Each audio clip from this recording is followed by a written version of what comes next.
कहानी की शुरुआत हमें एक तबाही के बाद की दुनिया में ले जाती है।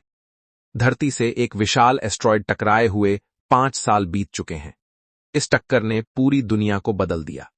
इंसानी आबादी का करीब 75% हिस्सा खत्म हो चुका है। जो बचे हैं वे जमीन के नीचे बने बंकरों में जिंदगी काट रहे हैं। आज भी हवा में जहर है, रेडिएशन का असर बाकी है और प्रकृति मानो इंसानों से बदला ले रही हो। भूकंप, तूफान और जमीन का फटना अब आम बात हो चुकी है। ऊपर की दुनिया इंसानों के लिए लगभग नामुमकिन हो चुकी है। इसी दुनिया में हम मिलते हैं जॉन से। जॉन ग्रीनलैंड के एक बंकर में अपने परिवार के साथ रहता है। वह पेशे से इंजीनियर है, लेकिन उसकी दूसरी पहचान कहीं ज्यादा खतरनाक है। वह बाहर जाने वाला एक खास एजेंट है। एक स्पेशल सूट पहनकर उसे कभी कभी बंकर से बाहर निकलकर हालात का जायजा लेना पड़ता है। एक दिन जॉन बाहर जाता है और जमीन में खुलती हुई दरारें देखता है। उसे एहसास होता है कि धरती अंदर से टूटती जा रही है।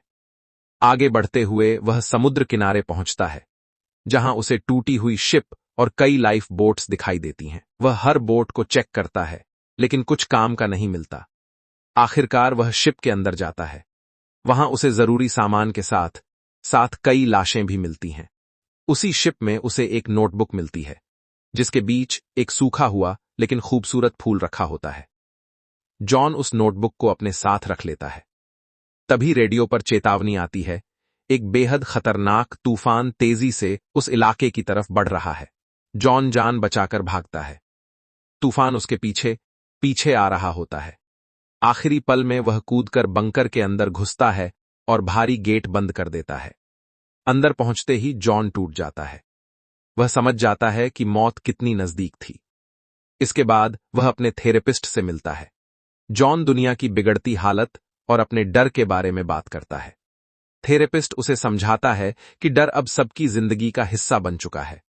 जो हमारे बस में है वही मायने रखता है, परिवार, वक्त और जिंदा रहना।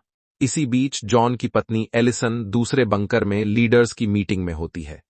वहां खाने पीने की घटती सप्लाई और भविष्य को लेकर बहस चल रही होती है।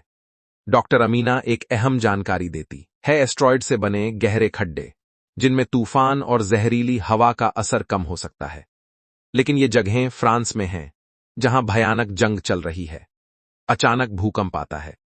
पूरा बंकर हिल जाता है। कोई चौंकता भी नहीं, सब इसके आदी हो चुके हैं। एलिसन याद दिलाती है कि बाहर फंसे लोगों को भी बचाना जरूरी है। वोटिंग होती है और तय होता है कि रेस्क्यू गाड़ी भेजी जाएगी। उसी रात जॉन अपने बेटे नेथन को बाहर देख लेता है।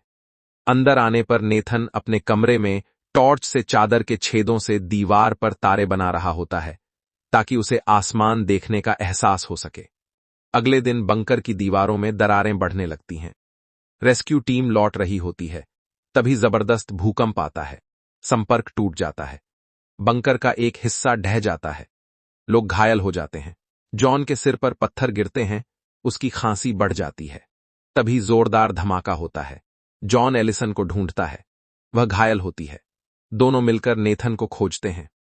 नेथन मास्क पहने होता है, लेकिन सांस लेने में दिक्कत होती है। जॉन मास्क लेने दौड़ता है। अफरा तफरी के बीच वह सामान लाता है और परिवार बाहर निकलने की तैयारी करता है। बंकर टूटता जा रहा होता है। किसी तरह वे बाहर निकलते हैं। बाहर भगदड़ मच जाती है। बोट्स पर चढ़ने की होड़ लग जाती है। एक बड़ी लहर आती है और कई लोग बह जाते हैं। जॉन, एलिसन और नेथन किसी तरह एक आखिरी बोट पर चढ़ जाते हैं। कुछ देर बाद जॉन हवा की क्वालिटी चेक करता है। हवा सांस लेने लायक होती है। मास्क उतरते हैं। तय होता है कि अब इंग्लैंड जाना होगा। रास्ते में बोट खराब होती है। जॉन उसे ठीक करता है।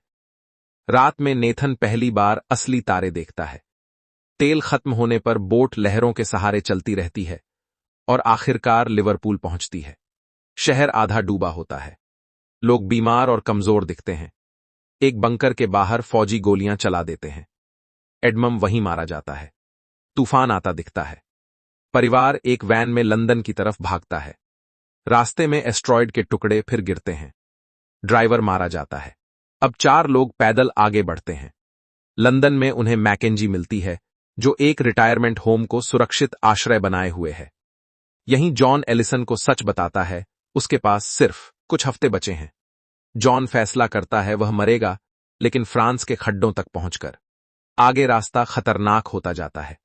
लुटेरे हमला करते हैं, अमीना मारी जाती है, समुद्र सूख चुका होता है, जमीन फट चुकी होती है, रस्सियों के पुल टूटते हैं। आखिरकार वे फ्रांस पहुंचते हैं। डेनिस उन्हें रास्ता दिखाता है, उसकी बेटी कमील भी साथ चलती है। युद्ध क्षेत्र पार करते हुए, गोलियों और धमाकों से बचते हुए